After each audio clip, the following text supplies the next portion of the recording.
Anies Baswedan. Ya. Saya lihat sekarang sejauh mana formulasi hal-hal yang menyangkut bohong itu bisa dibenarkan. Gini, parameter kebohongan ya, parameter kebohongan seorang pemimpin itu sebenarnya ketidaksesuaian antara pernyataan dan kenyataan. Ya, tadi dikatakan oleh Anies toleran, ya kan? Anies tidak mau menggunakan hal-hal yang menyangkut parameter primordial keagamaan digunakan sebagai cara untuk mendulang elektoral. Tapi data PSI beda. Nah, PSI tidak melihat itu, ya kan? Nah, sejauh mana ketidaksesuaian antara pernyataan dan kenyataan inilah yang harus ditelisik lebih dalam tentang seberapa besar kebohongan itu ada, apakah itu sesuatu yang susah ditepati, ya, susah ditepati karena mungkin suatu janji-janji yang begitu berlebih sehingga setelah ditelisik memang janjinya itu hanya sekedar retorika politik belaka. Nah, teman-teman PSI melihat DP 0%. Itu retorika, itu sesuatu yang tidak mungkin bisa ditepati. Itu hanya cara untuk menarik suara. Oh, beliau enggak sebagai pendukung, enggak bisa. Itu sesuatu yang sekarang telah dilakukan. Loh, katanya rumah DP 0%, loh kok rusun. Nah, dia kejar gitu kan. Di Jakarta tidak mungkin gitu. Jadi saya melihat bahwa persoalan kebohongan juga tidak bisa dilihat di dalam ruang yang hampa. Baik.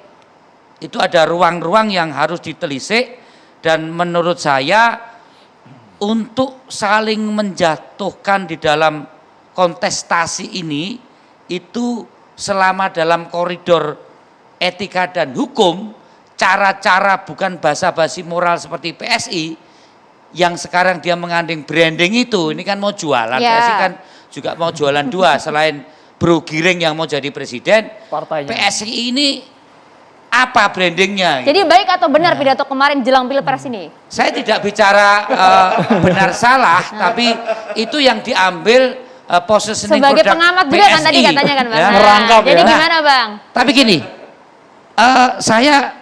saya melihat itu masih ingoan Giring. Gitu. Tapi narasi tadi sumbang, Mas Arya, kata Bang Mardhani. Saya tidak melihat itu bisa dimaknai sebagai suatu pernyataan ketua umum yang menyampaikan suatu kata kebohongan itu dengan berbagai data yang bisa meyakinkan publik dan bisa ditindaklanjuti. Ini yang saya katakan ambigu ingoannya seorang ketua umum seperti Giring yang harusnya tidak boleh. Kalau dia ngomong kebohongan dan tembak langsung pada nama, harus disertai dengan data-data. Dampaknya kenapa Mas? Nah, apakah akan ada tapi gejolak, gini, kegaduhan ingoan gitu, juga tidak berarti kemudian salah. Kadang ingoan itu juga bisa menjadi kenyataan kan gitu kan. Ini yang saya amati. Pidato itu masih saya sebut ingoan karena harus dengan pernyataan yang tegas, dengan data, dengan suatu fakta untuk mengatakan tidak pada hal-hal yang disebut kebohongan harus tadi. Ada cross checknya ya Mas. Kalau begitu kita cross check langsung dengan pakar komunikasi politik. Suasana menjadi panas, yang akhirnya kita juga nunggu iki karepe opo. Nah, ya. Selama itu yang masih normatif, yang afirmatif, ya itu hal yang umum saja yang harus kita sepakati. Tapi Pak Jokowi juga menanggapi loh Mas Arya, bilang wah ini buat repot saya, kan ada kan pernyataan Pak Jokowi ketika tampil di atas panggung. Ya Pak Jokowi kan orang Solo ya kan, memberikan tanggapan itu juga sesuatu yang simbolik juga bahwa anak muda dengan semangat yang tadi pemikirannya tidak masuk di dalam satu cara yang lebih smart, yang lebih katanya sopan. Ini branding antagonis, lebih tidak basa-basi moral. Dia sampaikan mungkin cara itu yang lebih menarik. Silakan buat PSI.